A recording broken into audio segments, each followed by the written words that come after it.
నమస్కారం వాజీ వార్తలకి స్వాగతం. ముందుగా ఈనాటి ముఖ్యాంశాలను పరిశీలిద్దాం.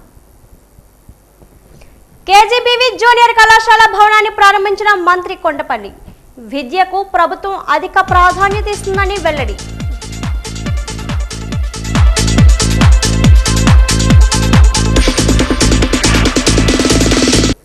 పార్తీపురంలో అట్టహాసంగా అంతర్జాతీయ ఆదివాసీ దినోత్సవం. కార్యక్రమంలో పాల్గొన్న మంత్రులు సంధ్యారాణి, అచ్చెన్నాయుడు.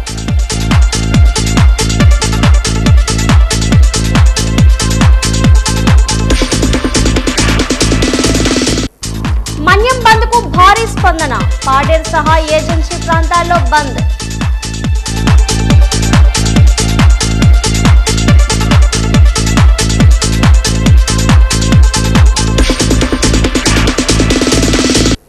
మెగా డిఎస్సీ కాదు దగా డిఎస్సీ అంటున్న వైసీపీ నేతలు. తక్షణమే రాష్ట్ర విద్యాశాఖ మంత్రి నారా లోకేష్ రాజీనామా చేయాలని డిమాండ్.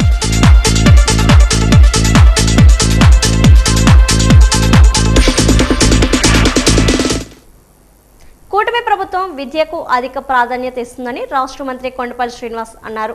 దత్తిరాజరి మండలం కేంద్రంలోని 2.12 కోట్లతో నిర్మించిన కస్తూర్బా బాలికల అప్గ్రేడ్ జూనియర్ కళాశాల భవన సముదాయాన్ని, 53 లక్షలతో నిర్మించిన మండల విద్యాశాఖ అధికార భవన సముదాయాన్ని ఈ రోజు మంత్రి ప్రారంభించారు. పేద విద్యార్థులకు మెరుగైన విద్య అందించడంతో పాటు పాఠశాలలో అవసరమైన మౌలిక వసతులు కల్పిస్తామని మంత్రి తెలిపారు. యూనిఫామ్, షూస్, పుస్తకాలు అందించడంతో పాటు డొక్కా సీతమ్మ పేరుతో నాణ్యమైన భోజనం అందిస్తామని చెప్పారు. ప్రభుత్వ పాఠశాలల్లో విద్యార్థులు చదువుపై ఏకాగ్రత సాధించేలా ఉపాధ్యాయులు బోధించాలని సూచించారు. విద్యార్థులు ప్రణాళికాబద్ధంగా చదువుకొని మంచి భవిష్యత్తును సాధించాలని మంత్రి కొండపల్లి శ్రీనివాస్ సూచించారు. అనంతరం కస్తూర్ బాలికలతో కలిసి నూతన భవనాలు ప్రారంభించి విద్యార్థులు బాగోగులు, భోజనం, మౌలిక వసతులపై వివరాలు అడిగి తెలుసుకున్నారు. ఈ కార్యక్రమంలో టీడీపీ పొలిటిక్ బ్యూరో సభ్యురాలు Gantiyada Sridevi, AMC chairman PVV Gopalaraju, BJP నాయకులు రెడ్డి పావని, మండల పార్టీ అధ్యక్షుడు చప్ప చంద్రశేఖర్ తదితరులు పాల్గొన్నారు.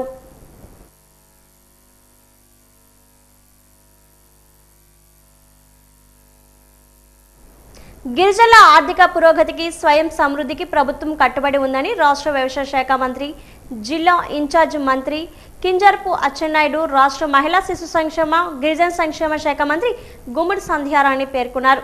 స్థానిక ప్రభుత్వ జూనియర్ కళాశాల మైదానంలో ఈరోజు ఐటీడీఏ జిల్లా యంత్రాంగం సంయుక్త ఆధ్వర్యంలో అంతర్జాతీయ ఆదివాసీ దినోత్సవ వేడుకలు కన్నుల పండగగా అట్టహాసంగా జరిగాయి. ఈ వేడుకలకు రాష్ట్ర వ్యవసాయ శాఖ మంత్రి, జిల్లా ఇన్ఛార్జ్ మంత్రి కింజరపు అచ్చెన్నాయుడు, గిరిజన సంక్షేమ శాఖ మంత్రి గుమ్మడి సంధ్యారాణి ముఖ్య అతిథులుగా హాజరయ్యారు. వివిధ సంక్షేమ పథకాల క్రింద లబ్ధిదారులకు 855.68 లక్షల విలువైన ట్రాక్టర్లు, వ్యవసాయ పనిముట్లు, పరికరాలు, మత్స్యకార సామగ్రి మరియు జీవనోపాధి సామగ్రి మంత్రులు పంపిణీ చేశారు. ఈ మేరకు ప్రతినిధులుగా లబ్ధిదారులకు నమూనా చెక్కును అందజేశారు. గిరిజనుల ఆర్థిక పురోగతికి, స్వయం సమృద్ధికి ప్రభుత్వం కట్టుబడి ఉందని ఈ సందర్భంగా మంత్రులు పేర్కొన్నారు. ఈ కార్యక్రమంలో కురుపం ఎమ్మెల్యే ప్రభుత్వ విప్ తోయక జగదీశ్వరి, ఎమ్మెల్సీ గాది శ్రీనివాసనాయుడు, ఎమ్మెల్యేలు భోనెల విజయచంద్ర, నిమ్మక్ జయకృష్ణ, జిల్లా collector doctor N Prabhakar Reddy, SP Madhavareddy, ITDA పీఓలు ఆర్ వైశాలి, పవర్ స్వప్నిల్ జగన్నాథ్, ఇతర అధికారులు, ప్రజా ప్రతినిధులు పాల్గొన్నారు.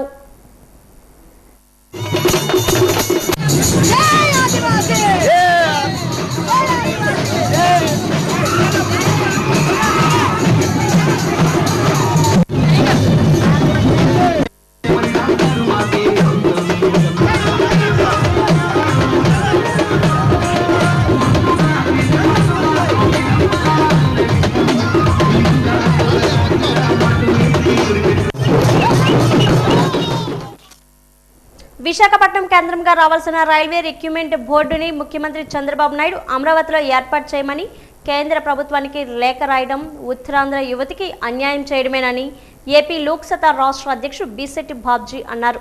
చంద్రబాబు నిర్ణయాన్ని వ్యతిరేకిస్తూ లేపీ లోక్సత్తా ఆధ్వర్యంలో గురుజాడ పబ్లిక్ స్కూల్లో ఏర్పాటు చేసిన రౌండ్ టేబుల్ సమావేశంలో ఆయన మాట్లాడుతూ రాష్ట్ర ముఖ్యమంత్రి చంద్రబాబు నాయుడు తన నిర్ణయాన్ని వెనక్కి తీసుకోవాలని భీశెట్టి డిమాండ్ చేశారు. లేకపోతే ఉత్తరాంధ్ర ప్రజలకు కూటమి ప్రభుత్వం దూరం అవుతుందని అన్నారు. ఈ సమావేశంలో జనసేన నేతలు శ్రీనివాసరాజు, డేగల ఈశ్వరరావు, హ్యూమన్ రైట్స్ సంస్థ అధ్యక్షుడు అచ్చిరెడ్డి, న్యాయవాదులు పి అప్పలనాయుడు తదితరులు పాల్గొన్నారు.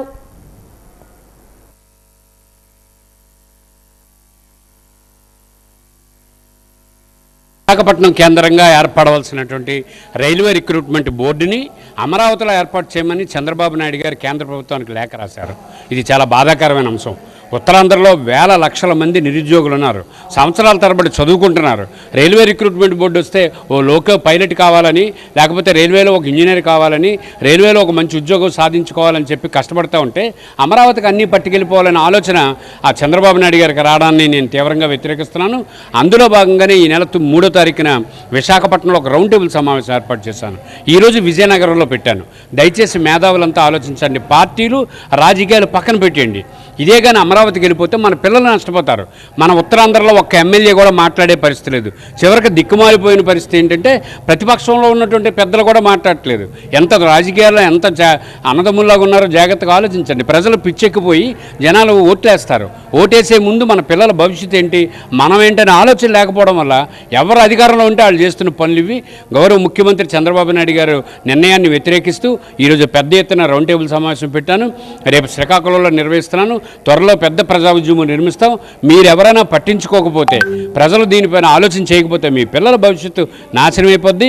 వెంటనే విశాఖపట్నం కేంద్రంగా రైల్వే రిక్రూట్మెంట్ బోర్డు ఉండాలని ఆంధ్రప్రదేశ్ లోక్సత్తా రాష్ట్ర అధ్యక్షుడిగా నేను కోరుతున్నాను.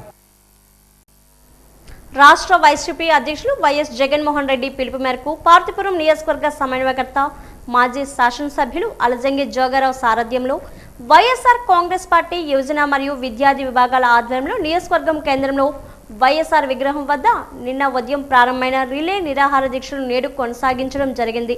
రిలే నిరాహార దీక్షలో సీతానగర మండలం యువత మరియు పురపాలక సంఘం యువత పెద్ద సంఖ్యలో పాల్గొనగా ఈ కార్యక్రమానికి నియోజకవర్గ సమన్వయకర్త మాజీ ఎమ్మెల్యే అలజంగి జోగారావు, పార్టీ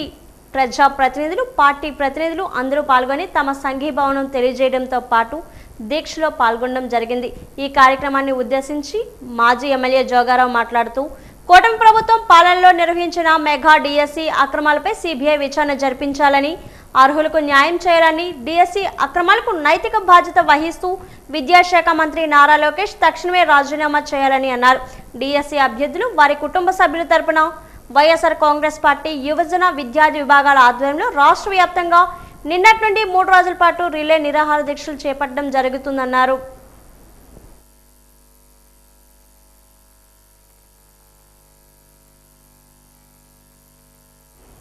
వైఎస్ఆర్సీపీ యువజన విభాగం ఆధ్వర్యంలో చేపడుతున్న రిలే నిరాహార దీక్షలు 6వ తేదీ నుండి ప్రారంభమయ్యాయి. విజయనగరం ఆర్టీసీ కాంప్లెక్స్ రెవెన్యూ వద్ద రిలే నిరాహార దీక్షలు 3వ రోజుకు చేరుకున్నాయి. ఈ కార్యక్రమానికి ముఖ్య అతిథిగా వైసీపీ మహిళా విభాగం రాష్ట్ర కార్యదర్శి కొల్లిగట్ల శ్రావణి, వైసీపీ నగర అధ్యక్షుడు ఆశప వేణు హాజరయ్యారు. ఈ సందర్భంగా వారు మాట్లాడుతూ డిఎస్సిలో అవకతవకలు జరిగాయని, నైతికంగా విద్యాశాఖ మంత్రి నారా లోకేష్ రాజీనామా చేయాలని డిమాండ్ చేశారు. విద్యా వ్యవస్థను రాష్ట్రంలో నిర్వీర్యం చేశారని ఆరోపించారు. యువత విద్యార్థి విభాగం నిరసన దీక్షలు తరలిస్తున్నామని అన్నారు. కూటమి ప్రభుత్వ వైఫల్యాలను ఎండగట్టాలని పిలుపునిచ్చారు. ఈ కార్యక్రమంలో వైసీపీ యోజన విభాగం నాయకులు జి ఈశ్వర్ కౌశిక్, వైసీపీ నాయకులు ఎస్విబి రాజేష్ తదితరులు పాల్గొన్నారు. ఫీజు రిమెంబర్మెంట్, నిరుద్యోగ వృత్తి. మరి డిఎస్సి గురించి తీసుకుంటే ఈరోజు చదువు రాని వారికి స్పోర్ట్స్ కోటా ద్వారా ఇవ్వడం జరిగింది. అలాగే లంచం తీసుకొని ఇవ్వడం జరిగింది. అలాగే ఎక్కువగా మెరిట్ ఉన్న విద్యార్థులకి ఈరోజు డిఎస్సిలో అవకాశం రాలేదు. వాళ్ళందరూ కూడా తల్లిదండ్రులందరూ కూడా చాలామంది మాకు చెప్పడం జరుగుతుంది. మరి దీని మీద రాష్ట్రం మొత్తం పోరాటం చేస్తున్నాం. అలాగే ఫీజు రిమెంబర్మెంట్ వైఎస్ రాజశేఖర రెడ్డి గారు, జగన్మోహన్ రెడ్డి గారు టైం ప్రకారం ఇచ్చేవారు. ఈరోజు అది అందట్లేదు. ముఖ్యంగా ప్రతి ఒక్కరికి ఉద్యోగం లేకపోతే నిరుద్యోగ వృత్తి ఇస్తామన్నారు. ఈరోజు నిరుద్యోగ వృత్తి 25 నెలలు అయింది. ఏ ఒక్క విద్యార్థికి కూడా ఇవ్వలేదు. నేటికి 75,000 రూపాయలు అయింది. ప్రతి ఒక్క విద్యార్థికి ఇవ్వమని చదువు తెలియజేస్తున్నాము. అలాగే ఈ డిఎస్సి మీద మన సిబిఐ ఎంక్వైరీ చేయాలా, రాష్ట్ర ప్రభుత్వం కిందకి దిగాలి. డిఎస్సిలో జరిగిన అవినీతిపై సిబిఐ ఎంక్వైరీ జరగాలి. గతంలోని సిబిఐ ఎంక్వైరీ అని అడిగినప్పటికీ కూడా ఇప్పటికీ కూడా మాట కూడా మాట్లాడని ఈ కూటమి ప్రభుత్వం ఇప్పటికైనా సరే స్పందించి ఈ డిఎస్సిలోని ఎవరికైతే ఉద్యోగ అవకాశాలు కల్పించారో మెరిట్ లిస్ట్ అనేది బయట పెట్టాలి. మార్కులు అనేవి ఏ మార్క్స్ పైన మీరు మెరిట్ లిస్ట్ తీశారో వాళ్ళ లిస్ట్ అనేది బయట పెట్టాలని చెప్పి మేము ప్రధానంగా డిమాండ్ చేస్తున్నాము. దాంతో పాటుగా ఇన్ఎలిజిబుల్ లిస్ట్ కూడా బయట పెట్టాలి. ఈ రోజు ఐక్యవేదిక ఆధ్వర్యంలో బీసీ రక్షణ చట్టం అధ్యయన కమిటీ అమలు అనే దాని మీద చర్చ వేదిక నిర్వహించడం జరిగింది.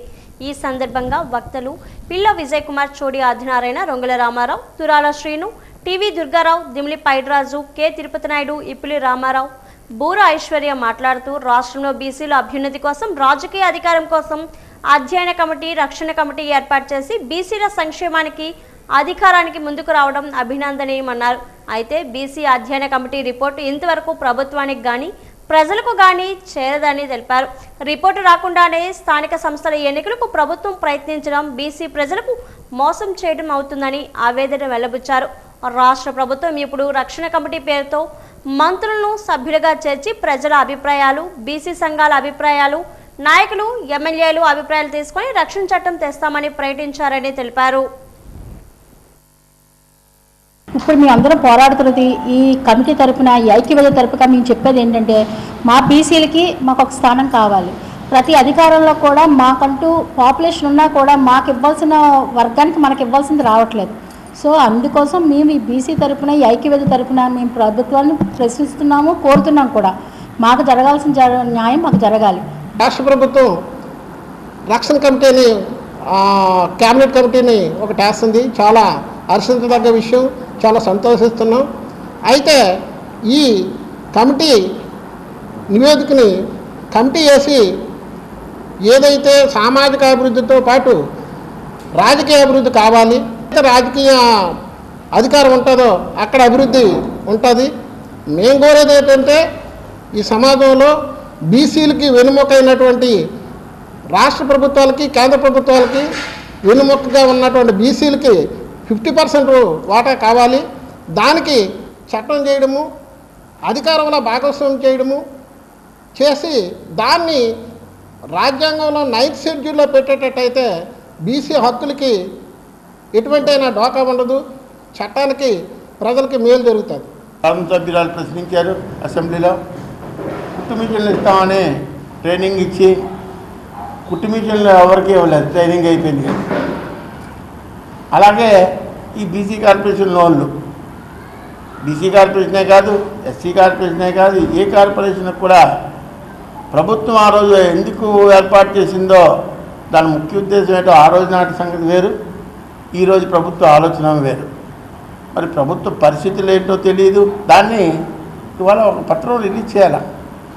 ఇదిగో మేము 2 ఏళ్ళు అయింది, మీకు మాట ఇచ్చాం ఎన్నికల్లో, బీసీలకి అన్యాయం చేస్తాం, బీసీల ఉన్నతికి పాటుపడతాం, బీసీల కోసం కృషి చేస్తాం అని సభల్లో చెప్పాం. ఈసారి అధికారం మీరందరూ మమ్మల్ని నమ్మి అధికారం ఇచ్చారు, మీకు అందరికీ ఈ కార్యక్రమాలు చేస్తున్నాం. దేశంలో క్రైస్తవులపై జరుగుతున్న దాడులను నిరసిస్తూ మరియు దళిత క్రైస్తవులకు ఎస్సీ హోదా కల్పించాలని డిమాండ్ చేస్తూ విజయనగరంలో ఈరోజు భారీ శాంతి ర్యాలీ నిర్వహించారు. ఈ సందర్భంగా సంఘమిత్ర ఆర్ఎస్ జాన్ మాట్లాడుతూ అగ్రవర్ణాల వారు మతం మారితే రిజర్వేషన్లు వర్తింపజేస్తూ కేవలం దళిత క్రైస్తవులకు మాత్రం రిజర్వేషన్లు నిరాకరించడం అన్యాయమన్నారు. రాజ్యాంగం కల్పించిన మత స్వాతంత్ర హక్కులు కాలరాస్తున్న శక్తులపై క్రైస్తవులంతా ఐక్యంగా పోరాడాలని పిలుపునిచ్చారు. ఈ కార్యక్రమంలో క్రిస్టియన్ ఫెడరేషన్ అధ్యక్షులు బిఎం రాజు, ఐజాక్, ప్రేమానందం, ఆనందరావు, పలు చర్చల పాస్టర్లు, సంఘాల సభ్యులు అధిక సంఖ్యలో పాల్గొన్నారు.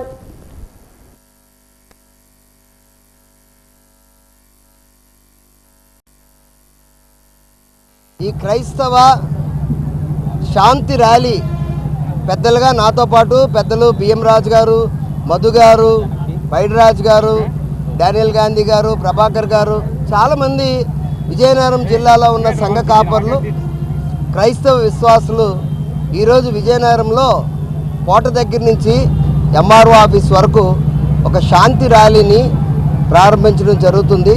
ఈ ర్యాలీ తాలూకా ముఖ్య ఉద్దేశం ఏంటంటే ఈ మధ్య మార్చిలో విజయనగరం జిల్లా వాస్తవ్యులు చింతాడ ఆనంద్ గారు వేసిన ఒక ఎస్ఎల్పిలో కులం ఎస్సీగా ఉంటుండగా అతను హిందూ కులం నుంచి క్రైస్తవ కులంలోకి వచ్చారు కాబట్టి ఎస్సీ ఎస్టీ అట్రాసిటీస్ కేసు వర్తించదు అని సుప్రీంకోర్టు జడ్జిమెంట్ ఇచ్చింది.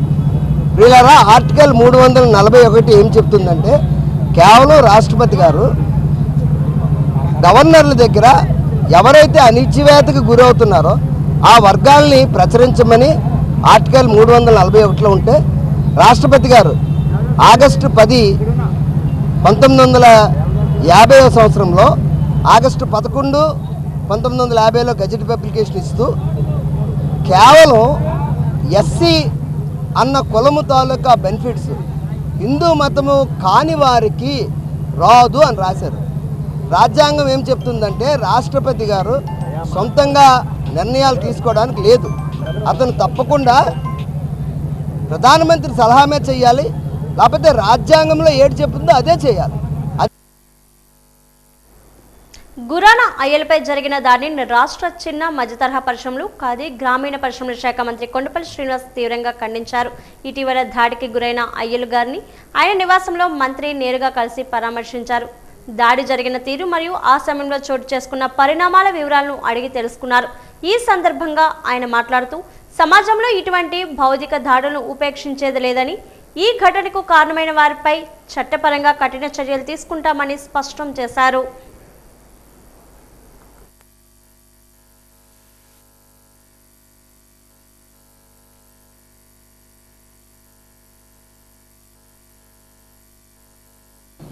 విజయనగరంలో అటువంటి సంస్కృతి లేదు.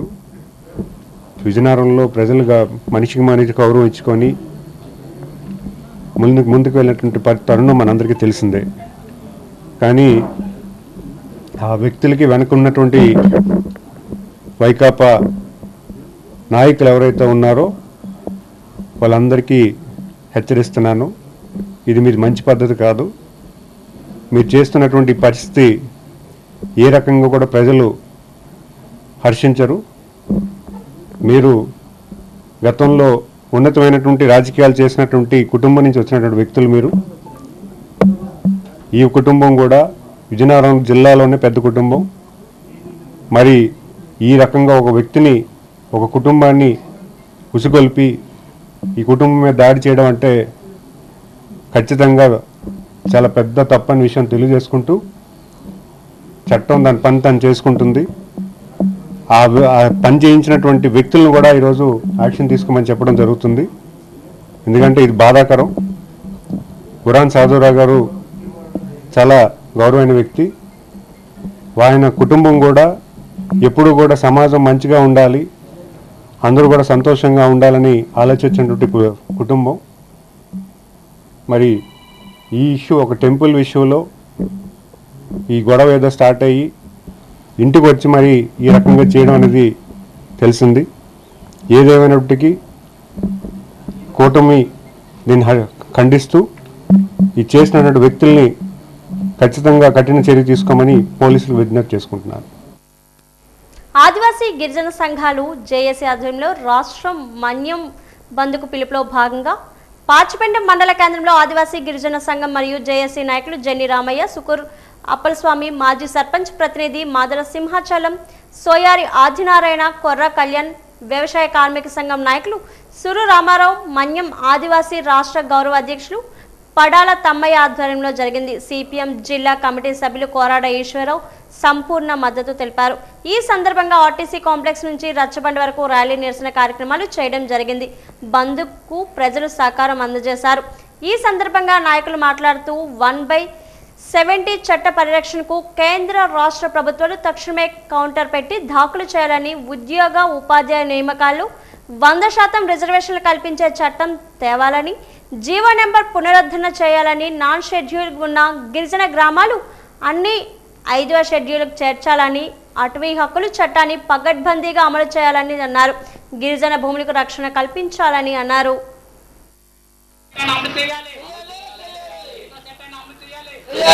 ఈరోజు ఆదివాసీలు అనేక విధాలుగా నష్టపోతున్నారు. ఒకటి 1/70 చట్టం పూర్తిగా అది అమలు కావట్లేదు. ఎందుకంటే 1/70 చట్టం ప్రకారము ప్రతి ఆదివాసీ గిరిజనుడికి 10 ఎకరాల భూమి ఉండాలి.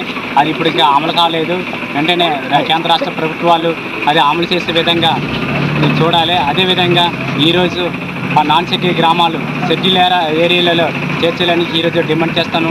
అదేవిధంగా పీసా చట్టం సక్రమంగా అమలు చేయాలి. జీవో నంబర్ 3 చట్టబద్ధత కల్పించాలి. ఎందుకంటే జీవో నంబర్ 3 చట్టబద్ధత కల్పించకపోవడం వల్ల చాలామంది ఆదివాసీ యువకులు అంటే ఉద్యోగం లేక వలస వెళ్ళే పరిస్థితి ఉంది. కనుక జీవో నంబర్ 3ని వెంటనే చట్టబద్ధత కల్పించడానికి ఈరోజు ఈ సమస్యలన్నిటిపై ప్రభుత్వం పరిష్కారం చేయాలని కోరుతూ ఈ బంద్ అనేది నిర్వహించడం జరుగుతుంది.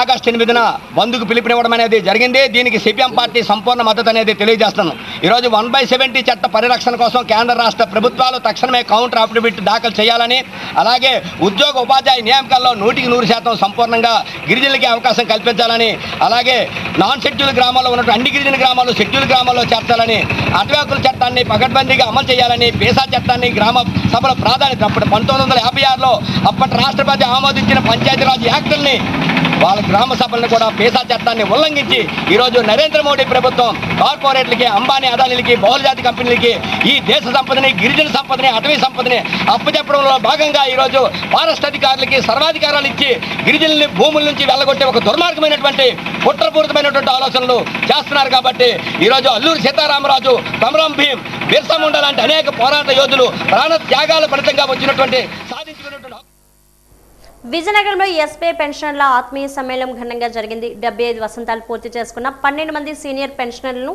ఈ సందర్భంగా సన్మానించారు. SBI PA Amaravati circle Vizianagaram unit ఆధ్వర్యంలో ఈరోజు ఎస్బీఐ ఎల్డీ ఎస్టీసీలో పెన్షనర్ల ఆత్మీయ సమ్మేళనం నిర్వహించారు. ఈ కార్యక్రమానికి 110 మంది పెన్షనర్లు, ఫ్యామిలీ పెన్షనర్లు హాజరయ్యారు. విశిష్ట అతిథిగా SBI R4 RBO AGM BB Sahu, ముఖ్య అతిథిగా హెచ్ఆర్ మేనేజర్ భాస్కర్ పాల్గొన్నారు. Circle vice president CH Bapayya Pantulu, AGS Sasibhushan Rao 75 ఏళ్లు పూర్తి చేసుకున్న 12 మంది పెన్షనర్లను సన్మానించారు. ఈ కార్యక్రమానికి assistant general secretary Shri Nehru నిర్వహించారు. ఈరోజు State Bank of India pensioner association Amaravati circle Vizianagaram unit అంటే విజయనగరం, బొబ్బిలి, మన్యం జిల్లాల అందరివి కలిపి అందరు పెన్షనర్స్ తాలూకు అసోసియేషన్ మీటింగ్ అండి ఇది ఒక ఆత్మీయ సమ్మేళనం. ఇందులో మా పెన్షనర్సు దాదాపుగా 440 మంది ఈ 3 జిల్లాల నుంచి ఉన్నారు. ఈ 3 జిల్లాలకి మా అమరావతి సర్కిల్ తరపున ఒక అసోసియేషన్ ఉంది. అలాగే ఆల్ ఇండియా లెవెల్లో ఫెడరేషన్ కూడా ఉంది. అయితే ఇందులో 75 సంవత్సరాలు పూర్తి చేసి 75 వసంతాలు పూర్తి చేసుకున్న వాళ్ళని సన్మానిద్దాం అనుకొని ఈరోజు ఈ కార్యక్రమం ఏర్పాటు చేసుకోవడం జరిగింది. ఈరోజు ఈ ఆత్మీయ సమ్మేళన కార్యక్రమాన్ని ఇక్కడ మా విజయనగరం ఎస్బీఐ ట్రైనింగ్ సెంటర్లో ఏర్పాటు చేసుకోవడం జరిగింది. ఇది మెయిన్ రీజన్ ఏంటంటే దాదాపుగా 45 సంవత్సరాలు 30-40 సంవత్సరాలు ఒక్కొక్కరు సర్వీస్ చేసి రిటైర్ అయ్యి 75 సంవత్సరాలు పూర్తయ్యాయి. కాబట్టి వాళ్ళని సన్మానించుకొని మా బ్యాంకుని మేము సన్మానించుకున్నట్లు అవుతుందని వాళ్ళందరికీ ఒక సన్మాన కార్యక్రమం ఏర్పాటు చేయడం జరిగింది. ఆగస్టు 15 స్వాతంత్ర దినోత్సవ వేడుకల్లో భాగంగా అమరావతిలో జరుగుతున్న రాష్ట్ర స్థాయి పరేడ్ సెక్షన్లో విజయనగరం జిల్లా విద్యార్థులు ఉత్సాహంగా పాల్గొన్నారు. విజయనగరం నుంచి వెళ్లిన స్కౌట్స్ అండ్ గైడ్స్, ఎన్సీఎస్ విద్యార్థులతో పాటు కోరుకొండ సైన్స్ స్కూల్ విద్యార్థులు ఈ సెక్షన్లో ప్రత్యేక ఆకర్షణగా నిలిచారు. దేశభక్తి కోణంలో యువతలో స్ఫూర్తి నింపేలా రాష్ట్ర డీజీపీ నేతృత్వంలో నిపుణుల ఆధ్వర్యంలో విద్యార్థులకు కఠిన శిక్షణ ఇస్తున్నారు. పరేడ్ విన్యాసాలు జాతీయ సమైక్యతను చాటేలా కేడెట్లు ఈ శిక్షణ శిబిరంలో సర్వసన్నద్ధమవుతున్నాయి.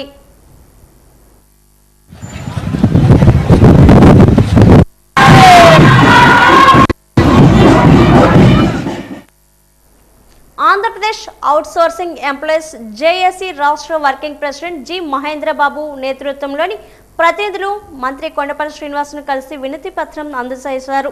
ఈ నెల 10న జరిగే ఉద్యోగాల సంఘాల చర్చల్లో జేఏసీకు ప్రాతినిధ్యం కల్పించాలని, రాష్ట్రంలోని 3 లక్షల మంది అవుట్సోర్సింగ్ ఉద్యోగుల సమస్యలను పరిష్కరించాలని కోరారు. అనంతరం విజయనగరంలో హలో అవుట్సోర్సింగ్ ఏపీ కార్యక్రమాన్ని నిర్వహించారు.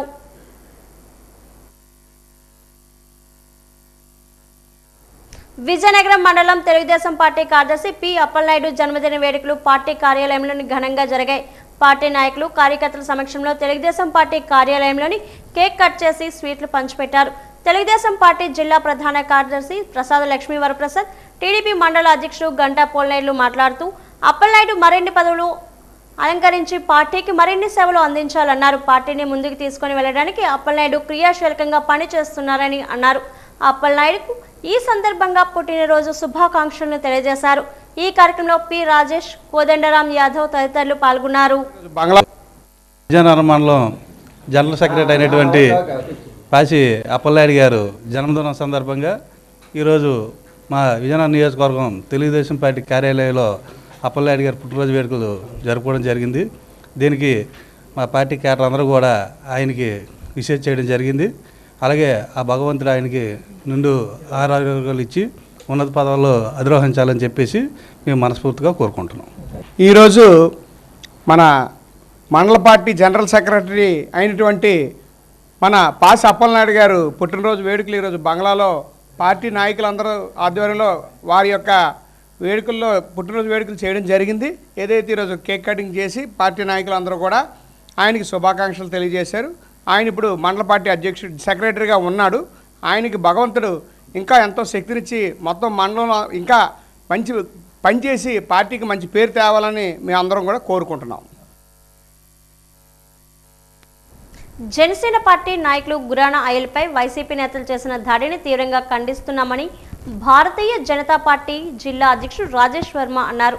అయ్యల్ను గురాణ నివాసంలో బీజేపీ జిల్లా అధ్యక్షుడు మర్యాదపూర్వకంగా కలిశారు. ఆయన్ను పరామర్శించారు.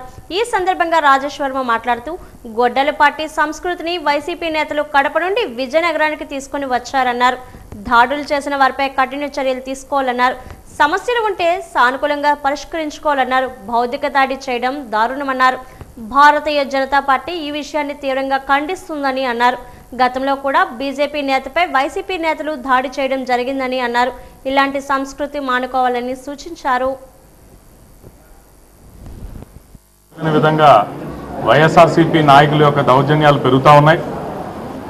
గతంలో కూడా లోకల్ బాడీ ఎన్నికలకు ముందు మా యొక్క కార్యకర్త అయినటువంటి కాల నారాయణరావు గారి మీద ఇలానే దాడి చేసి ఆయన సుమారుగా బతకలేదు, చనిపోయాడు అని చెప్పి అక్కడ వదిలేసినటువంటి పరిస్థితుల్లో ఆయన మళ్ళీ తిరిగి హాస్పిటల్లోకి తీసుకుని వెళ్ళి జాయిన్ చేసిన తర్వాత ఆయన భగవంతుని దయ వల్ల బతికి మళ్ళీ తిరిగి ఈరోజు తిరుగుతున్నటువంటి పరిస్థితి మనందరికీ తెలిసింది. లోకల్ బాడీ ఎన్నికల ముందు వచ్చేసరికల్లా ఏదో రకమైనటువంటి భయాందోళనలు సృష్టిద్దాం అనేటటువంటి ఈ కడప బ్యాచ్ ఏదైతే ఉందో వారి యొక్క సంస్కృతి వైఎస్ఆర్సీపీని గొడ్డల పార్టీ అని చెప్పి ఏదైతే మనం మాట్లాడుతూ ఉన్నామో ఆ గొడ్డల పార్టీ యొక్క పద్ధతిని కడప నుంచి విజయనగరం తీసుకొద్దాం అనుకుంటానేమో. అయితే వైఎస్ఆర్సీపీ నాయకులు ముందుగా ఒక విషయాన్ని గుర్తుంచుకోవాలి. మిమ్మల్ని ఆల్రెడీ విజయనగరం ప్రజలు ఇళ్లకే పరిమితం చేయడం జరిగింది.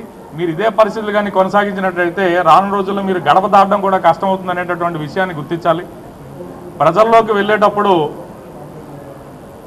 రాజకీయ నాయకులుగా ముఖ్యంగా ప్రజల్లోకి వెళ్ళేటప్పుడు ఒక బాధ్యతాయుతంగా వెళ్ళాలి. అంతేగాని రౌడీయిజం చేస్తాం, గుండాయిజం చేస్తామంటే మాత్రం గడప దాటే పరిస్థితి ఉండదు అనేటటువంటి విషయాన్ని కూడా గుర్తించాలి.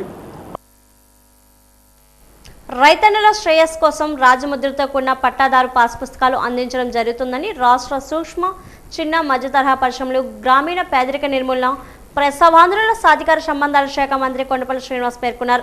గజపతినగరం నియోజకవర్గం దత్తిరాజర్ మండలం వింధ్యావాసి గ్రామంలో ఈరోజు పట్టాదారు పాస్ పుస్తకాల పంపిణీ కార్యక్రమంలో మంత్రి కొండపల్లి పాల్గొన్నారు. ఈ సందర్భంగా గ్రామంలో రీసర్వే పూర్తయిన 309 మంది రైతులకు చెందిన పట్టాదారు పాస్ పుస్తకాలను రైతులకు అందజేశారు. గత ప్రభుత్వంలో పట్టాదారు పాస్ పుస్తకాలపై మరియు సర్వే రాళ్లపై ఫోటోలు ముద్రించి పంపిణీ చేశారని, దీంతో కూటమి ప్రభుత్వం అధికారంలోకి రాగానే రాజముద్రతో కూడిన పాస్ పుస్తకాలు అందజేసి రైతన్నలకు అండగా నిలుస్తామని ప్రకటించడం విధంగానే రాష్ట్ర వ్యాప్తంగా అన్ని గ్రామాల్లో రీసర్వే చేసి పాస్ పుస్తకాలు అందజేయడం జరుగుతుందన్నారు. భూ సమస్యల పరిష్కారానికి రెవెన్యూ అధికారులు బాధ్యతగా వ్యవహరించాలని, రీసర్వే జరిగిన తీరును ప్రజలు వివరించాలన్నారు. అధికారులు ప్రభుత్వ కార్యక్రమాలకు హాజరయ్యేటప్పుడు సమగ్ర సమాచారంతో హాజరు కావాలని, ప్రజలకు ప్రభుత్వానికి మధ్య వారధిగా అధికారులు పనిచేయాలని ఆదేశించారు.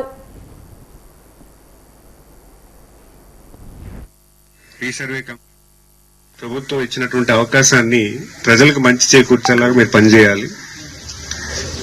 కొంచెం బాధ్యతగా వ్యవహరించాలి. సంబంధిత నాయకులు ఊర్లో పెద్దలకి చెప్పండి, మీకు ఇచ్చినటువంటి పాస్బుక్ అంతా సరిపోతేనే మీరు పాస్బుక్ తీసుకోవాలి. అది గౌరవ ముఖ్యమంత్రి గారు మీకు ఇచ్చినటువంటి అవకాశం.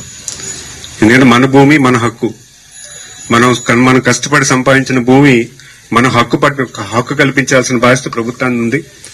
గౌరవ ముఖ్యమంత్రి గారు కూడా మీరు వేస్తే గానీ పాస్బుక్ తీసుకోవద్దన్నారు.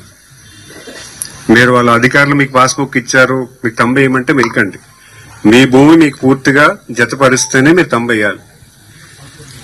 మీ భూమిలో మీ పాస్బుక్ లో ఒక సర్వే నంబర్ లేకపోయినా కూడా మీరు వేయకండి. అది ముఖ్యమంత్రి గారు మీకు ఇచ్చినటువంటి అవకాశం. ఎందుకంటే మీ భూమి మీ హక్కు. మీరు ఏదైతే మీకు హక్కుగా మీకు మీ పూర్వీకులు కానీ మీరు కానీ సంపాదించిన భూమి ఉందో అది ఖచ్చితంగా మీకే అవుతుంది. బ్రాహ్మణ వేదస్ఫూర్తి పురోహితుల సంఘం ఆధ్వర్యంలో సంపూర్ణ చతుర్వేద పారాయణ పూర్వక చతుర్వేద హవనం జూలై 29 నుండి ఆగస్టు 9 వరకు నిర్వహించనున్నారు. రాజీవ్ నగర్ కాలనీ రోడ్ బొడ్డమ్మ బంగ్లా వద్ద గల బ్రాహ్మణ సామాజిక ధార్మిక స్వాతి భవనంలో ఈ కార్యక్రమం జరుగుతుంది. ఆషాఢ శుద్ధ పాడ్యం నుండి ఆషాఢ బహుళ ఏకాదశి వరకు జరిగే ఈ హవనంలో టీటీడీ స్వీం వేద పండితులు స్థానిక పండితులు పాల్గొనున్నారు. చతుర్వేద హవనం కార్యక్రమాన్ని విజయవంతం చేయాలని పిలుపునిచ్చారు.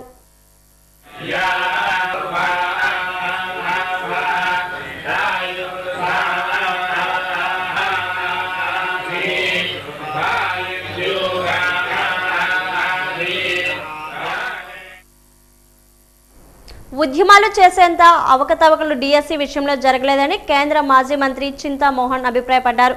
విశాఖ ప్రెస్ క్లబ్లో ఏర్పాటు చేసిన మీడియా సమావేశంలో ఆయన మాట్లాడుతూ నీట్ ఎగ్జామ్ పేపర్ లీక్ అయినట్లు ఏపీలో డిఎస్సి పేపర్ లీక్ కాలేదని, ప్రస్తుతం రాష్ట్రంలో ఉన్న అవినీతిపై ఉద్యమాలు చేయాల్సిన అవసరం ఉందన్నారు. కాపులు కాంగ్రెస్ పక్షం వహిస్తే కాపులు ముఖ్యమంత్రిగా చేస్తామని అన్నారు. 2 కుటుంబాల పాలనలో రాష్ట్రంలో అరాచకం అవినీతి పెరిగిందని అన్నారు. రాజ్యాంగం మార్చడానికి బీజేపీ తీవ్రంగా ప్రయత్నం చేస్తుందని, ఎంపీలను డబ్బుతో కొంటూ ప్రజాస్వామ్యాన్ని హేళన చేస్తున్నారని మండిపడ్డారు.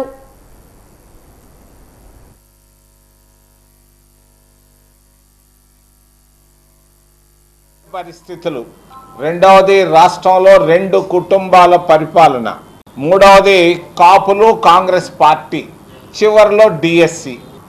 దేశంలో సైలెంట్ రెవల్యూషన్ స్టార్ట్ అయింది. భారతదేశంలో ప్రశాంతంగా ఉన్నటువంటి భారతదేశంలో సైలెంట్ రెవల్యూషన్ మొదలైంది. నిరుద్యోగుల్లో విపరీతమైన అసంతృప్తి కనిపిస్తూ ఉంది మొత్తం భారతదేశం అంతా. నిరుపేదల్లో తీవ్రమైనటువంటి అసంతృప్తి కనిపిస్తూ ఉంది భారతదేశం మొత్తం మీద, ఆంధ్రప్రదేశ్ రాష్ట్రంలో కూడా. విద్యార్థుల్లో అసంతృప్తి, ఆవేదన చాలా స్పష్టంగా కనిపిస్తూ ఉన్నాయి. ఇదే ఈ మధ్య ఢిల్లీలో జరిగినటువంటి పరిణామాలు. దేశంలో ఎంతోమంది పెద్ద గొప్ప గొప్ప నాయకులు దేశానికి త్యాగాలు చేశారు, ప్రాణాలు ఇచ్చారు, గొప్ప అభివృద్ధిని తీసుకొచ్చారు. కానీ ఈరోజు ఉన్నటువంటి పరిస్థితి చాలా భిన్నంగా కనిపిస్తూ ఉంది. అంబేద్కర్ గారు రాసినటువంటి భారత రాజ్యాంగమే సమస్యల్లో పడిపోతూ ఉంది. అంబేద్కర్ గారు స్వతంత్రం వచ్చిన తర్వాత కాంగ్రెస్ పార్టీ ఆలోచన విధానం ప్రకారంగా భారత రాజ్యాంగాన్ని రాయడం జరిగింది. భారత రాజ్యాంగ స్ఫూర్తి సామాజిక న్యాయం, మరొకటి ఆర్థిక న్యాయం, మూడవది రాజకీయ న్యాయం. ఈరోజు భారతదేశంలో సామాజిక అన్యాయం జరుగుతూ ఉంది. ఆర్థిక అసమానతలు బాగా పెరిగిపోతున్నాయి. రాజకీయంగా దోచుకునేవాడు దోచుకుంటూ పోతున్నాడు. దేశానికి కానీ రాష్ట్రానికి కానీ ఉపయోగపడే పరిస్థితులు లేవు. రాజ్యాంగాన్ని పూర్తిగా మార్చేదానికి 2 కుట్రబంతున్నారు. చదువు సంధ్య లేనటువంటి వాళ్ళిద్దరూ నరేంద్ర మోడీ, అమిత్ షాలు. వీళ్ళకి భారత రాజ్యాంగం అంటే అసలు తెలియదు మోడీ గారికి. ఆయన చదవరి కాదు, చదువుకున్నది 4 తరగతులు. ఎప్పుడు ఆయన భారత రాజ్యాంగాన్ని చదవలేడు. తమకు ఉద్యోగ భద్రతను కల్పించాలని, జీతభత్యాలు పెంచాలని డిమాండ్ చేస్తున్న ఉద్యోగ సంఘాల ఉద్యోగులు పునరాలోచించుకోవాలని సంఘ సేవకులు శివ సూచించారు. కనీసం వసతులు లేని ప్రభుత్వ ఆసుపత్రులు, విద్యాలయాలు ఉన్న రాష్ట్రంలో జీతాల పెంపును ఆశించడం సిగ్గుచేటన్నారు.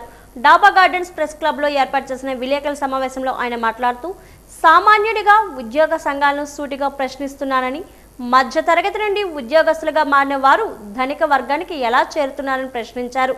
రాజధాని పేరు కూడా లేని రాష్ట్రంలో ఇలాంటి పేరాస్తో కూడిన డిమాండ్లు చేయడం శోచనీయమన్నారు. మన ఉద్యోగ సంఘాలు సోదరులు శాలరీలు పెంచమని వాళ్ళ యొక్క డిమాండ్స్ని ప్రభుత్వం ముందు పెట్టడం జరిగింది. అయితే కామన్ మ్యాన్గా నేను ఏ పార్టీకి సంబంధించిన వ్యక్తి కాదు, నా వ్యక్తిగతంగా ఉన్నా కానీ ఈ ప్రెస్ పెట్టి నా పేరు శివ అండి. ఒక వ్యక్తిగత హోదాలో పెడుతున్నాను, ఒక పౌరుడిగా పెడుతున్నాను. ఈ రోజున శాలరీలు పెంచమని డిమాండ్ చేస్తున్నారు, లేకపోతే ధర్నాలు చేస్తారంటున్నారు.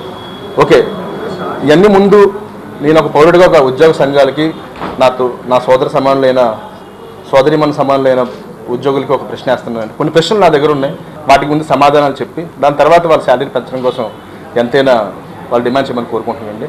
మొట్టమొదటిగా తిరుగులేని ఉద్యోగ భద్రత అండ్ వాళ్ళ ఉద్యోగాలకు ఏమైనా ఆటంకం కలిగిస్తే వాళ్ళ మీద చట్టపరంగా చర్యలు తీసుకునే హక్కు, ఎంత బలమైన సపోర్ట్ ఉన్న వాళ్ళు ఈ 80 సంవత్సరాల చరిత్రలో వాళ్ళు ఉద్యోగాలకు ఆటంకం కలిగించే నాయకుల మీద ఎన్ని కేసులు పెట్టారండి?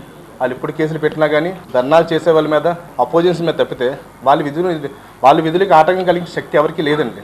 ఓకే, ఇది పక్కన పెడితే ఇప్పుడు వాళ్ళు ఏదైతే జీతాలు తీసుకుంటున్నారో యావరేజ్ శాలరీ ఒక 70,000 పెట్టుకుంటే అంతకంటే వాళ్ళ యావరేజ్ కంటే తక్కువ 35,000 రూపీస్ కంటే తక్కువ సంపాదించే సొసైటీలో వాళ్ళు ఉన్నారండి. వాళ్ళు అడగాల్సిన చంద్రబాబు నాయుడు గారిని, గవర్నమెంట్లో కాదండి, పబ్లిక్ని అడుగుతున్న ఒక దృష్టిలో పెట్టుకొని వాళ్ళు అడిగితే బాగుంటుందని నా కోరిక.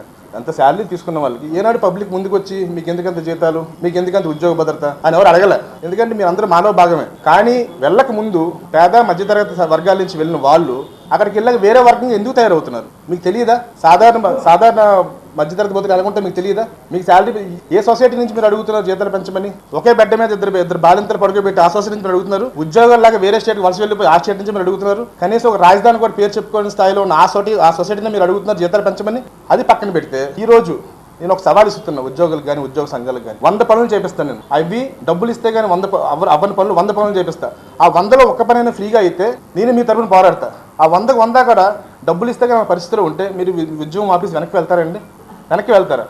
అట్ ద సేమ్ టైం ఈ 80 సంవత్సరాల నుంచి మీకు జీతాలు పెంచినప్పుడు కానీ, మీరు బయటన పనులు చేసిన డబ్బులు తీసుకున్నప్పుడు కానీ, నేను అందరిని అనట్లేదండి. ఈ వ్యవస్థ ఏ స్థాయిలో దిగజారిందో ఒక ఎగ్జాంపుల్ చెప్తాను. దాన్ని మీరు అందరినీ అంటున్నాను అనుకుంటారా? కొందరిని అంటున్నాను అనుకుంటారా అనుకోండి. ఈ రోజున ఒక ఎమ్మెల్యే గారు పోటీ చేయాలన్నా ఎమ్మెల్యే గారు పక్కన పెట్టండి. ఎమ్మెల్యే అనేది రాజకీయాలు ఇప్పుడు సామాన్య దూరం అయిపోయింది. అది మీ పుణ్యం కాదా? ఒక 50 కోట్లు 100 కోట్లు ఖర్చు పెట్టి ఒక ఎమ్మెల్యే అవుతానంటే వాళ్ళకి భరోసా ఎక్కడిది? రేపు పొద్దున మీరు వ్యవస్థలోకి వెళ్తే మీరు వాళ్ళు చెప్పిన మాట వింటారు. భయానికి అల్లూరి సీతారామరాజు విజ్ఞాన కేంద్రం ఆధ్వర్యంలో Vizag short film makers association సౌజన్యంతో ఆగస్టు 23, 24, 25 తేదీల్లో నిర్వహించబోతున్న 3-day స్క్రిప్ట్ రైటింగ్ వర్క్షాప్ నిర్వహిస్తున్నట్లు అల్లూరి విజ్ఞాన కేంద్రం ప్రతినిధులు తెలిపారు. అల్లూరి విజ్ఞాన కేంద్రంలో ఏర్పాటు చేసిన మీడియా సమావేశంలో మాట్లాడుతూ, సినిమా రంగంలో ప్రవేశించాలంటే కథ అత్యంత బలంగా ఉండాలని, బలమైన కథను తయారు చేయడానికి ఆలోచనతో పాటు సరైన శిక్షణ కూడా అవసరమని భావించే ఈ స్క్రిప్ట్ రైటింగ్ వర్క్షాప్ను నిర్వహిస్తున్నామని తెలిపారు. నగరంలో ఉన్న యువత, ఔత్సాహికులు అందరూ ఈ అవకాశాన్ని వినియోగించుకోవాలని ఆయన విజ్ఞప్తి చేశారు. ప్రముఖ దర్శకులు సునీల్ కుమార్ రెడ్డి, ప్రవీణ్ కుమార్, స్వాతి ప్రకాష్ పర్యవేక్షణలో క్లాసులు నిర్వహిస్తారని వెల్లడించారు. 25 తేదీలు 3 రోజులు జరుగుతుంది. ప్రతిరోజు ఉదయం 10 గంటల నుండి మధ్యాహ్నం సాయంత్రం 4 గంటల వరకు జరుగుతుంది. ఈ వర్క్షాప్లో విశాఖపట్నం నుండే సినీ దర్శకులుగా, రచయితలుగా ప్రముఖ దర్శకులైనటువంటి సునీల్ కుమార్ రెడ్డి గారు, స్వాతి ప్రకాష్ గారు, ప్రవీణ్ కడియాల గారు, వీళ్ళు 3 రోజులు ఒక్కొక్క రోజు ఒక్కొక్క టీచర్ వచ్చి ఎవరైతే కథ మీద శిక్షణ తీసుకోవాలనుకుంటున్నారో వాళ్ళకి తరబేతి ఇవ్వడం జరుగుతుంది. అసలు ఈ కార్యక్రమం ఎందుకు చేపట్టవలసిన అవసరం వచ్చిందంటే, Vizag short film association Alluri Sitaramaraju విజ్ఞాన కేంద్రం సహకారంతో గతంలో ఇలాంటి వర్క్షాప్లు అనేక నిర్వహించాం. స్క్రిప్ట్ మీద, అలాగే యాక్టింగ్ పైన, డైరెక్షన్ పైన నిర్వహించడం జరిగింది. అయితే సినిమా రంగంలో కథ అనేది చాలా ప్రధాన అంశం. మనం చూస్తున్నాం, ఎంత పెద్ద నటుడైనా, ఎంత పెద్ద దర్శకుడైనా కథ బలంగా లేకపోతే సినిమా అటర్ ఫ్లాప్ అవుతుంది. అలాంటి కథలు రచించాలన్నా, ఒక ఆలోచనని కథగా మార్చాలన్నా ఖచ్చితంగా తర్ఫీదు అవసరమైన ఉద్దేశంతో విజ్ఞాన కేంద్రం వారు కూడా మా యొక్క విన్నతిని మన్నించి ఈ అవకాశాన్ని ఇక్కడ కల్పించారు. వారికి మరొకసారి ధన్యవాదాలు తెలియజేస్తున్నాం. అంటే ఎవరైతే సినిమా రంగంలోకి ప్రవేశించాలనుకుంటున్న నూతన కళాకారులు కానీ రచయితలు కానీ వీరందరికీ ఈ వర్క్షాప్ అనేది 3 రోజుల్లో మీ మహా విషయం నేర్పించవచ్చు, కానీ ప్రాథమిక అంశాల మీద అవగాహన కల్పించే ప్రయత్నంగా ఈ వర్క్షాప్ నిర్వహించడం జరుగుతుంది. విజ్ఞాన కేంద్రం అనేది ఒక సాంస్కృతిక కేంద్రం. అది ఈ సాంస్కృతిక కేంద్రం ద్వారా మన విశాఖపట్నం నగరంలో ఉన్నటువంటి సాహితీవేత్తలు, కళాకారులు, కవులు, గాయకులు, క్రీడాకారులు, చిత్రకారులు వీరందరికీ కూడా ఒక వేదిక ఏర్పాటు చేయడం అనేటువంటిది ఒక ప్లాట్ఫామ్. వాళ్ళ యొక్క ప్రతిభని, కళని ప్రదర్శించుకోవడానికి ఒక అవకాశం ఇవ్వడం కోసమే విజ్ఞాన కేంద్రం అనేటువంటి మేము ఏర్పాటు చేసాము. ఇవాళ ఇటువంటి కార్యక్రమాలు చేయడానికి చాలా పెద్ద ఖర్చుతో కూడుకున్న విషయంగా ఉంటుంది కాబట్టి అది మనం ఎంతో కొంత వారికి అందుబాటులో తేవడం ద్వారా వాళ్ళల్లో ఉన్నటువంటి జిజ్ఞాసని, కళాతృష్ణని మనం వెలికి తీయడానికి అవకాశం ఉంటుందని ఈ విజ్ఞాన కేంద్రం ఏర్పాటు చేశాము. డాక్టర్ బిఆర్ అంబేద్కర్ అందించిన ఫలాలను పిల్లలకి అందించాలనే లక్ష్యంతో రెల్లికుల చైతన్య కార్యక్రమానికి శ్రీకారం చుట్టినట్లు ఏఎస్ఐ అనురాధ తెలిపారు. ఈ సందర్భంగా వారు మాట్లాడుతూ నేటి బాలలే రేపటి పౌరులుగా సమాజానికి మేలు చేయాలనే ఉద్దేశంతో ఈ కార్యక్రమాన్ని ప్రారంభించినట్లు వెల్లడించారు. విద్యా విధానాల పట్ల బాధ్యత వహిస్తూ సంరక్షణ ఉండాలని ఈ విషయాన్ని సదస్సులో ముఖ్యంగా పేర్కొన్నట్లు తెలిపారు. కులంలో పుట్టి ఇదే ఏరియాలో పెరిగి చదువుకొని ఈ స్థాయికి వచ్చాను. ఇప్పుడు నా కాన్సెప్ట్ ఏంటంటే ఇదే వీధుల్లో బాలలు ఈనాటి బాలలే రేపటి పౌరులు కాబట్టి ఈ బాలలకి మంచి అవేర్నెస్ ప్రోగ్రామ్ కండక్ట్ చేశామండి. అది మన జాతి పెద్దల ద్వారా నెక్స్ట్ ఎడ్యుకేటెడ్ పీపుల్ అందరం కలిసి ఈ యొక్క అవేర్నెస్ ప్రోగ్రామ్ని కండక్ట్ చేశాము. ఈ అవేర్నెస్ ప్రోగ్రాము ముందు ముందు బాలల్ని చైతన్యవంతం చేసి మంచి పౌరులుగా తీర్చిదిద్ది మన జాతి నుంచి సమాజానికి, సమాజం నుండి దేశానికి మంచి పౌరులుగా ఎదగాలన్నది మా కాన్సెప్ట్ అండి. కాబట్టి ఈ యొక్క అవేర్నెస్ ప్రోగ్రామ్ కండక్ట్ చేశాను. కాబట్టి ఇది జాతిని ఉద్దేశించి కాదు, జాతి నుంచి సమాజానికి, సమాజం నుండి దేశానికి.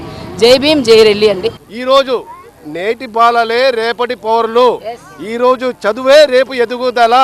ఈరోజు చదవడానికే రేపు పెద్దవాళ్ళు అయ్యి మరింత కార్యక్రమాలు మరింత ఆఫీసర్లు అవ్వాలనే ఈ కోరికతో మేము ఈ సదస్సు ఇక్కడ ఏర్పాటు చేసాం. దయచేసి అక్కడ రావాల్సిందిగా కోరుచున్నాం. మీటింగ్ మేము కండక్ట్ చేయడానికి ఇది for the welfare of the children అండి. ప్రతి చైల్డ్ ఎడ్యుకేషన్లో మా అంబేద్కర్ గారు ఇచ్చే ఫలాన్ని అందరూ ఎంజాయ్ చేయాలి, దాని ప్రకారమే మేము నడిచి అభివృద్ధికి రావాలనేసి, అందరూ డెవలప్ అవ్వాలని అన్ని కమ్యూనిటీ పిల్లలే they should know the knowledge of law, what is good and bad అన్నది వాళ్ళకి మైనర్ స్టేజ్ నుంచే తెలుసుకొని ఆ నడవడికల్లో వాళ్ళు నడవాలన్న ఆశయంతో మేము వాళ్ళకి చెప్తున్నామండి. వాటిని పాటించి అవేర్నెస్ చేస్తున్నాం. సో ఆ అవేర్నెస్లో వాళ్ళకి నాలెడ్జ్ వచ్చి వాళ్ళు ఆ విధంగా నడిచి బాగుండాలని కోరుకుంటూ, డిఎస్సి ఫలితాల్లో జరిగిన అవకతవకలను దృష్టిలో ఉంచుకొని రాష్ట్ర విద్యాశాఖ మంత్రి నారా లోకేష్ తక్షణమే రాజీనామా చేయాలని మాజీ ఎమ్మెల్యే వాసుపల్లి గణేష్ కుమార్ డిమాండ్ చేశారు.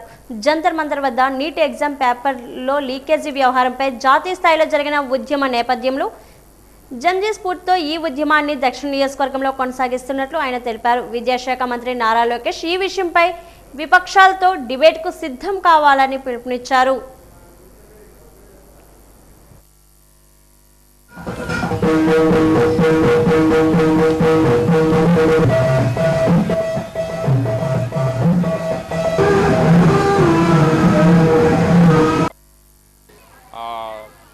కళని ప్రదర్శిస్తూ ఉంటే టైం మాకు తెలియట్లే. లోకేష్ బాగా గర్వంగా ఉన్నాడు, మొండిగా ఉన్నాడు. ఇన్ని రోజులు ఈ రాష్ట్రంలో సిబిఐ ఎంక్వైరీ అయ్యాలి లేదా రాజీనామా చేయాలని చెప్పేసి వైఎస్ఆర్సీపీ పార్టీ, ఇదే అల్లాటప్ప పార్టీ కాదు, 41% ఉండే ఓటు శాతం వైఎస్ జగన్మోహన్ రెడ్డి గారు మీ మొగుడు. ఓకే, గుర్తుంచుకోండి. ఈరోజు గవర్నమెంట్లో మీరు ఉండొచ్చు, బట్ జవాబుదారీతనం అనేది ఉండాలి ప్రజలకి. ఆ అకౌంటబిలిటీనే కోరుతా ఉన్నాం. 130,000 ఉద్యోగాలు, సచివాలయ ఉద్యోగాలు, గవర్నమెంట్ ఉద్యోగాలు యూత్ని జగన్మోహన్ రెడ్డి నేతృత్వంలో పారదర్శకంగా ఒక కంప్లైంట్ వచ్చిందా? ఈరోజు 800 మంది కంప్లైంట్ చేశారు, కోర్టులకు వెళ్ళారు, ఫేక్ సర్టిఫికెట్స్. ఇవన్నీ సిగ్గులేదా? మీ డిఎస్సిలో కల్తీ జరిగిందని చెప్పేసి కమిషనర్ గారు చెప్పట్లేదా? మీ ఎడ్యుకేషన్ మినిస్టర్ మీరు ఉన్నారు, ప్రజల్లోకి వెళ్తే ఆ విద్యార్థులు రాసిన వాళ్ళు చెప్తారన్నమాట. ఆ డిబేట్లో వెళ్ళని కూర్చోండి. ఈరోజు జగన్మోహన్ రెడ్డి గారికి వచ్చి డిబేట్లో కొంచెం చెప్తాను కాదు, నువ్వెంత జగన్మోహన్ రెడ్డి గారు ఏంటి? Is a man, is a leader who సింగిలీ made a government. నువ్వు 3 పార్టీలతో కలిసి నువ్వు గెలిచావు. నీ సింగిల్గా గెలలేదు ఇప్పటి వరకు కూడా లోకేష్, సింగిల్గా గెలలే. 3 పార్టీలతో కలిసి గెలిచావు. పవన్ కళ్యాణ్ సింగిల్గా గెలలేదు ఇప్పటి వరకు. 3 పార్టీలతో కలిసి గెలిచావు. చంద్రబాబు నాయుడు ఎప్పుడు కూడా గవర్నమెంట్ సింగిల్గా ఫామ్ చేయలే, ఏదో పార్టీతో పొత్తు పెట్టుకునే గెలిచాడనమాట. రీనల్ హ్యూమన్ క్రయోబ్లేషన్ అనేది కిడ్నీల ట్యూమర్ను చిన్న చర్మరంధ్రం ద్వారా ప్రత్యేక క్రయోప్రోబ్ సహాయంతో అత్యల్ప ఉష్ణోగ్రత వద్ద గడ్డకట్టించి నాశనం చేసే అత్యాధునిక చికిత్స అని మెడికవర్ వైద్యులు డాక్టర్ దేవర్ అనిల్ కాశీ తెలిపారు. ఈ అరుదైన చికిత్సను ఆంధ్రప్రదేశ్, తెలంగాణ రాష్ట్రాల్లో తొలిసారిగా మెడికవర్ హాస్పిటల్లో నిర్వహించడం విజయాన్ని సాధించడం సంతోషకరమన్నారు. హాస్పిటల్ ప్రాంగణంలో ఏర్పాటు చేసిన విలేకరుల సమావేశంలో సంబంధిత వివరణ ఇస్తూ percutaneous image guided renal tumour crushing application చికిత్సను విజయవంతంగా నిర్వహించడం బృందం సహకారంతోనే సాధ్యమైందని అన్నారు. ఆరోగ్యకరమైన కణజాలాన్ని సంరక్షించడం, నొప్పి, రక్తస్రావాన్ని తగ్గించడం చికిత్స లక్ష్యం అన్నారు.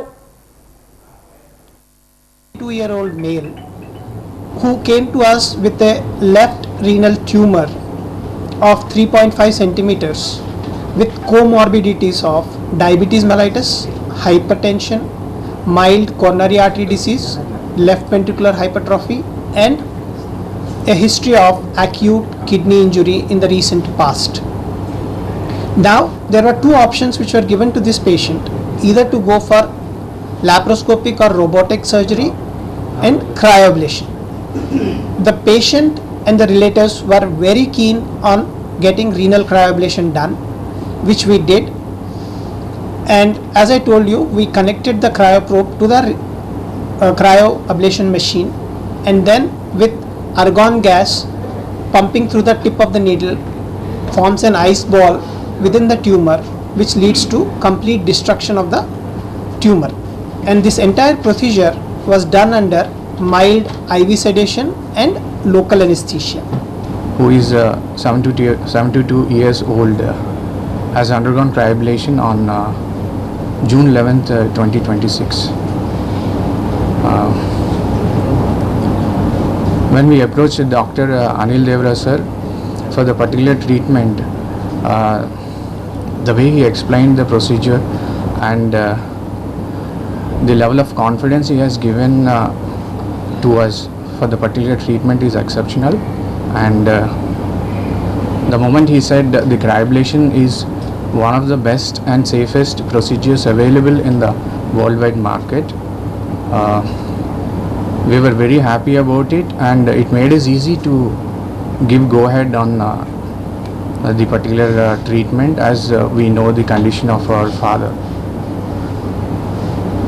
Today it's almost 2 months.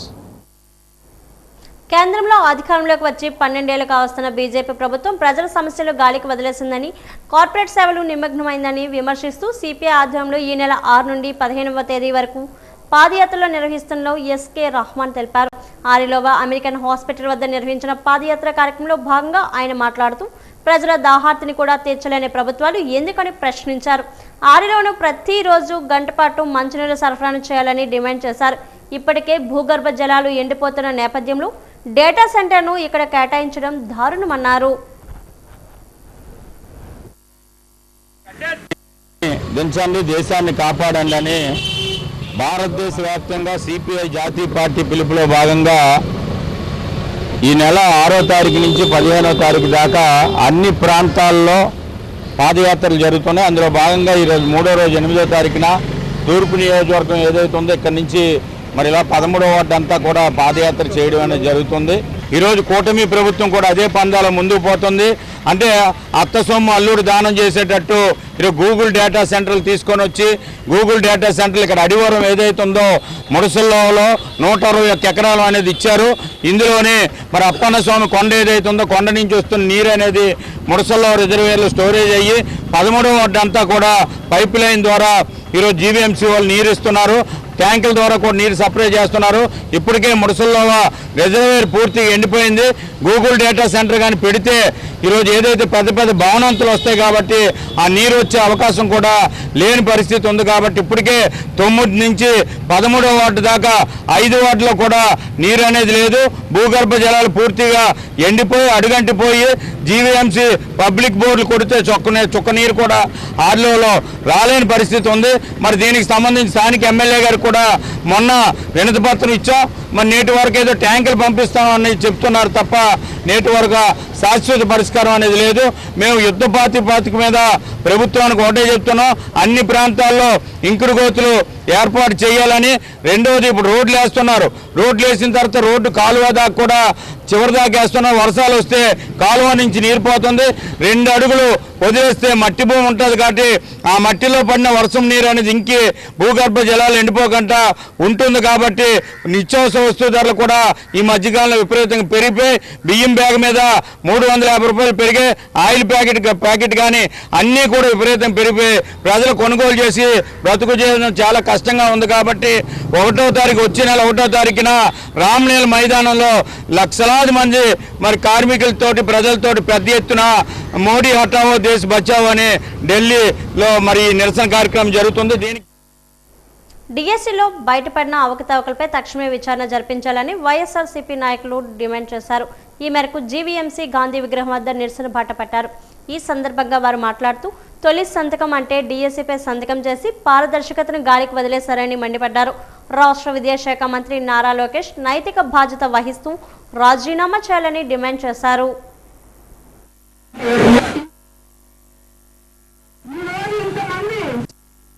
సంతకం చేసినటువంటి ఈ రాష్ట్ర ముఖ్యమంత్రి నారా చంద్రబాబు నాయుడు గారు ఆ మొదటి సంతకానికే మరి విలువ లేకుండా అతిగతి లేకుండా సంవత్సరం వరకు కూడా మొదటి సంతకం పట్టించుకోకుండా జగన్మోహన్ రెడ్డి గారు ఎప్పటికప్పుడు ఈ ప్రభుత్వాన్ని ప్రశ్నిస్తున్న సమయంలో సంవత్సరం తర్వాత మెగా డిఎస్సి అని ప్రకటించి ఒక దగా డిఎస్సిగా మరి నిర్వహించిన తీరు ఏదైతే ఉందో మరి ప్రశ్నాపత్రాలు లీకేజీ దగ్గర నుంచి ప్రశ్నాపత్రాల తయారీ దగ్గర నుంచి కూడా మరి ఎన్ని అక్రమాలు చేసుకున్నాయో ఆడియో వీడియో రూపాల్లో మనందరం కూడా ఈ రాష్ట్రంలో ఉన్నటువంటి నిరుద్యోగ యువత కానీ విద్యార్థులు కానీ ఈ రాష్ట్ర ప్రజలందరూ కూడా చూసినటువంటి పరిస్థితి మనందరం చూసాం.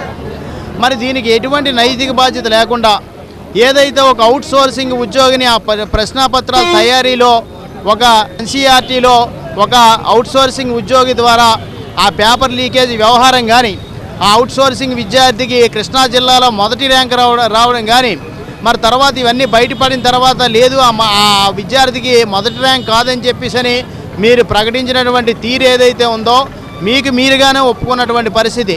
ప్రశ్నాపత్రాల తయారీలో లీకేజీ జరిగింది, ప్రశ్నాపత్రాలు లీక్ అయ్యాయని చెప్పేసి మీకు మీరుగానే ఒప్పుకొని కూడా కనీసం నైతిక బాధ్యత లేకుండా ముఖ్యంగా స్పోర్ట్స్ కోటాలో ఉన్నటువంటి 423 ఉద్యోగాలు ఏవైతే ఉన్నాయో ఆ ఉద్యోగాలన్నింటినీ కూడా మీరు మరి ఏ విధంగా మెరిట్లో తీయకుండా మీకు నచ్చిన విధంగా ఒక్కొక్క ఉద్యోగం 15 లక్షల నుంచి 20 లక్షలు అమ్ముకున్న మాట వాస్తవం కాదా? మీ నాయకులు ఏపీ ఏజెన్సీ ప్రాంతాల్లో మన్యం బంద్ కొనసాగుతుంది. ఆదివాసీ సంఘాలు గిరిజన జేఏసీ ఇచ్చిన పిలుపులతో పలు ఏజెన్సీ ప్రాంతాల్లో దుకాణాలు వ్యాపార సంస్థలు మూతపడ్డాయి. జీవో నెంబర్ 3ను పునరుద్ధరించాలని, గిరిజనులకు ఉద్యోగాలు ఉపాధిలో రక్షణ కల్పించాలని, గిరిజన భూములు హక్కులను పరిరక్షించాలని అన్నారు. గిరిజన ప్రాంతాల్లో 100% రిజర్వేషన్ సంబంధించిన హక్కులు కాపాడాలని సంఘాలు డిమాండ్ చేశాయి. వర్షం కూడా లెక్క చేయకుండా వాహనాన్ని నిలిపివేశారు. ప్రశాంత వాతావరణంలో బంద్ను విజయవంతమైనట్లు నేతలు తెలిపారు.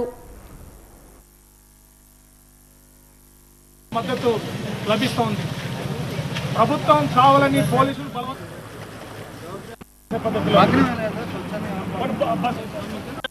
ఉంది. జీవో నెంబర్ 3కు ప్రత్యామ్నాయ జీవో రాష్ట్ర ముఖ్యమంత్రి గారు ఇచ్చినటువంటి హామీ తక్షణం అమలు చేయాలని చెప్పి 100% రిజర్వేషన్ ప్రకటించాలని చెప్పి అదేవిధంగా 1/70 చట్టం కేంద్ర రాష్ట్ర ప్రభుత్వాలు సుప్రీంకోర్టులో అఫిడవిట్ దాఖలు చేయాలని చెప్పి రాష్ట్ర వ్యాప్తంగా మన్యం బంద్ జరుగుతూ ఉంది.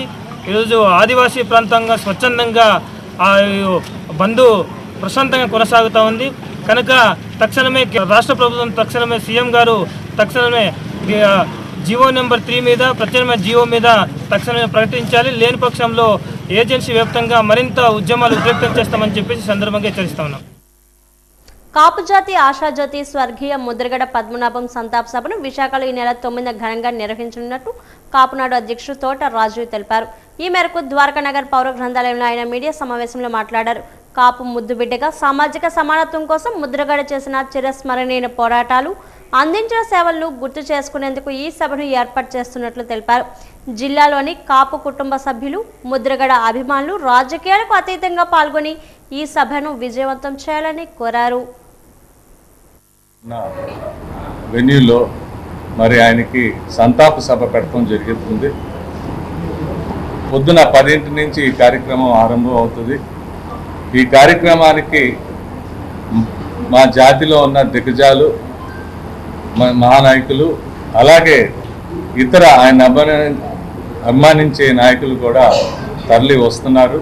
మీరు మా ఉద్యమాన్ని ఎంతో బాగా మరి విశాఖపట్నం ముద్రగడ పద్మనాభం గారు చేసిన కాపు బీసీ పోరాటాని కోసం ఎన్నో కార్యక్రమాలు మనం విశాఖ జిల్లా నుంచి చేసాం. అన్ని జిల్లాల కన్నా ధీటుగా విశాఖపట్నం నాయకులందరూ మరి దాన్ని నిర్వహించారు. ఆగస్టు 9వ తారీఖున ఆదివారం పూట పొద్దున్న 10ంటికి బిఎంఆర్డిఏ చిల్డ్రన్స్ ఎరీనాలో ఈ కార్యక్రమం నిర్వహించడం జరుగుతుంది. ఈ కార్యక్రమం పార్టీలకి అతీతంగా కుల సంఘాలన్నీ కూడా ఒక ఏకతాటి మీకు వచ్చి మా జాతి ఐక్యత చాటుతూ మరి బడుగు బలహీన వర్గాలకి మేము ఎప్పుడూ కూడా తోడుగా ఉంటామని తెలియపరుచుకుంటూ ముద్రగడ పద్మనాభం గారి ఆశయాలకి అనుకూలంగా మరి ముందు ఆ మహానాయకుడికి నివాళులు నిర్వహిస్తానికి మేము ఈ కార్యక్రమం పెడతాం. వాజీవార్తలు ముగించే ముందు ముఖ్యాంశాలు మరోసారి. కేజీబీవీ జూనియర్ కళాశాల భవనాన్ని ప్రారంభించిన మంత్రి కొండపల్లి. విద్యకు ప్రభుత్వం అధిక ప్రాధాన్యత ఇస్తుందని వెల్లడి.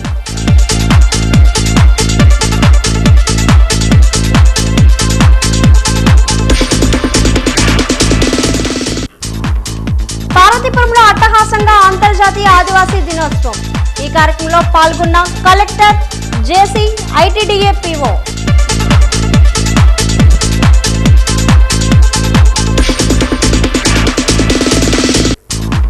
మన్యం బంద్కు భారీ స్పందన. పాడేరు సహా ఏజెన్సీ ప్రాంతాల్లో బంద్.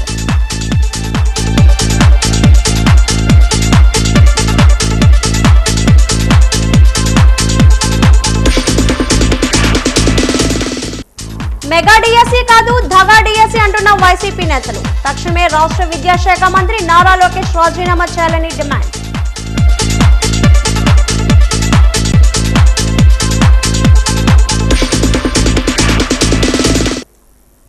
వాజీవార్తలు ఇంతతో సమాప్తం. నమస్కారం.